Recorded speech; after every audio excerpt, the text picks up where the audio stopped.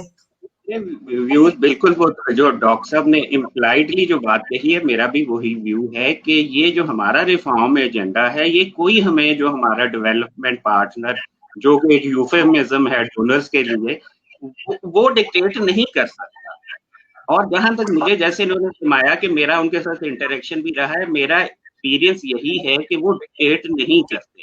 دیکھیں اس کو سمپلیفائی ہم اس طرح کر لیتے ہیں کہ مثلا وہ ہمیں یہ کہیں گے کہ جی تم نے اسلام آباد سے لاہور جانا، وہ یہ ڈکٹیٹ نہیں کرتے ہیں کہ تم نے موٹر وے سے جانا ہے، تم نے جی ٹی روڈ سے جانا ہے، تم نے ٹرین سے جانا ہے. یہ ایجنڈا ہم خود ہی ان کو بنا کے دیتے تھے اور وہ اس کو ایویلویٹ کر لیتے تھے. لیکن یہ کبھی ایسے نہیں ہوا ہمارے دور میں کم از کم کہ جی ہمیں ایجنڈا ایک بنا کے دیا جائے کہ جی یہ 1 2 3 4 5 اسٹیپس تم لینا ہے.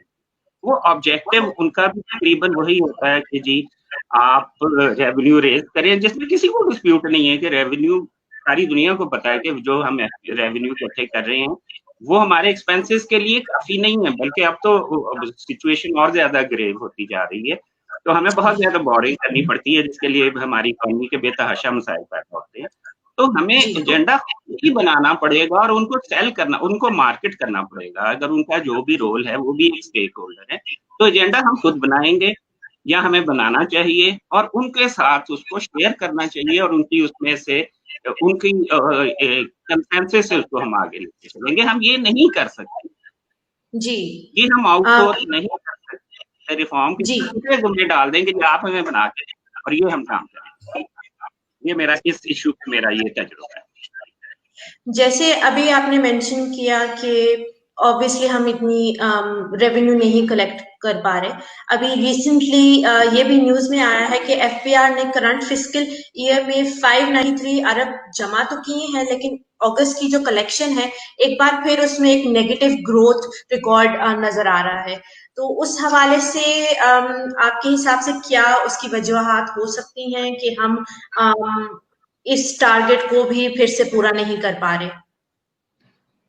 یہ میرے سے آپ پوچھ رہی ہیں. دیکھیں میں آپ کو بتاتا ہوں کہ جو جولائی میں ایک بہتر سچویشن نظر آئی تھی. پہلے تو ہمیں یہ ذہن میں رکھنا ہوگا کہ 1 سال کا ٹارگٹ اس کے لیے ہمیں ایک گروتھ چاہیے، ایئر ٹو ایئر ایک ہمیں گروتھ چاہیے.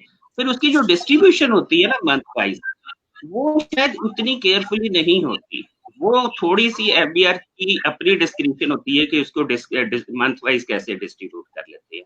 تو شاید اس کی جسٹیفیکیشن بھی ہوگی کہ پہلے 3 مہینوں میں جو گروتھ رکھی ہے وہ اینول جو ہمیں ریکوائرڈ گروتھ ہے وہ نہیں رکھی ہم نے. وہ شاید جو کہ پچھلے جولائی کا ٹارگٹ تھا اس سے کم ٹارگٹ رکھا گیا تھا اس جولائی میں، اس لیے وہ اچیو ہو گیا آسانی سے. اس کے علاوہ بھی کچھ فیکٹرز تھے، مثلا جو زیرو ریٹنگ کی میں بات کر رہا تھا یہ پچھلے سال ختم ہوئی تھی بجٹ میں اور یہ پہلا اس کا امپیکٹ آیا تھا اگست کے مہینے میں، کیونکہ جو جولائی کا سیلز ٹیکس ہوتا ہے وہ جمع ہوتا ہے اگست کے ساتھ ریٹرنز کے ساتھ. تو پچھلی جولائی میں ہمارے پاس کوئی بینیفٹ نہیں تھا زیرو ریٹنگ ختم کرنے کا، اس سال تھا. تو اس لیے جولائی میں آپ کو ایک ہیلتھی پوزیشن نظر آئی. جب یہ بینیفٹ ختم ہو گیا اگست کے مہینے میں تو پھر پرابلم ہو گیا. تو اور اگلی جو امپورٹنٹ بات ہے نا اس وقت جو ہمیں فوکس جس چیز پہ کرنا چاہیے، میرا ذاتی خیال ہے، میرا پرسنل اوپینین ہے، اس سے سب ڈفر کر سکتے ہیں کہ اس وقت ہمیں ریونیو سے زیادہ اکانومی پہ فوکس کرنے کی. جو ریونیو ہے، جو ٹیکس ریونیو ہے وہ ایک فروٹ ہوتا ہے اکنامک ایکٹیویٹی. اگر اکانومی چل رہی ہے، اکنامک ایکٹیویٹی ہو رہی ہے تو ریونیو خود بہت آٹومیٹکلی آئے گا. اس وقت ہمیں ریونیو سینٹرک ہونے کی اتنی زیادہ ضرورت نہیں ہے کیونکہ جو پچھلے 1-2 سال میں ہماری اکانومی نے سفر کیا ہے اس کے بہت سارے اور فیکٹرز ہیں. لیکن اس میں ہم نے جو ٹارگٹس ایکسیپٹ کیے